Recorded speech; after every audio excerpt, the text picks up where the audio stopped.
I think when the problem is persistent and when it's progressive, and that means when the symptoms are getting more severe. We really don't make a diagnosis sometimes until there have been symptoms for several weeks at a time. And if the first wave of treatments, in other words, if the primary care physician has tried one or two different types of treatment, perhaps different medications, and that's not been successful, I think then the question about having the patient see a rheumatologist should be addressed. That may come at the patient's suggestion or it may come at the doctor's suggestion, and it's really based on persistence of symptoms, especially if the symptoms are accelerating. So let's say your hands have been painful for 2 days. I don't think that warrants referral to a rheumatologist. If your hands have been swollen for 2 weeks and painful during that time and are stiff, that's a clue that might be rheumatoid arthritis. That would warrant referral after a few weeks. Sometimes it may take a long time. Say a knee has been painful for a long period of time, 2 years, 3 years, and certain things have been tried and worked, but they only worked for a while. And the treatment options are really no longer successful or successful for too short a period of time. That might be justification to have the patient's case reviewed by a rheumatologist.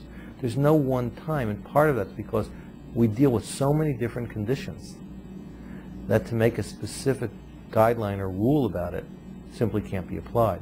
There are certain conditions we deal with that are less well known to the public, like lupus or even conditions where there's inflammation of the blood vessel, what's called vasculitis.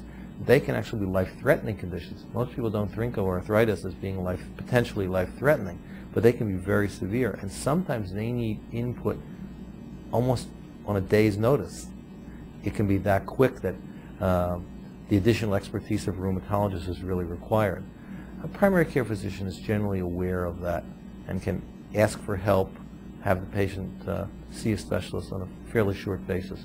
Patients, however, should use as a guideline of severity of pain increasing or persistence of pain that's not responding to the initial therapies as a reason to address that question about going to somebody who's more expert at dealing with that problem.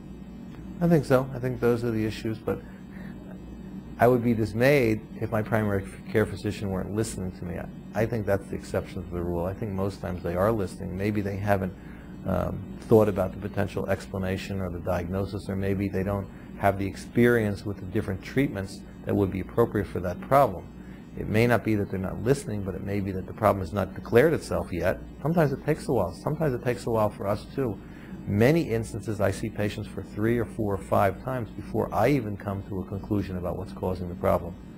So you can imagine for the primary care physician who's not as familiar with these conditions, not being able to answer the question for the patient. That doesn't mean they're not listening. It means sometimes that the problem just eludes an explanation. But if you go on for a period of time without there being an explanation, then I think it's quite appropriate for either one to say it's time for us to get some help.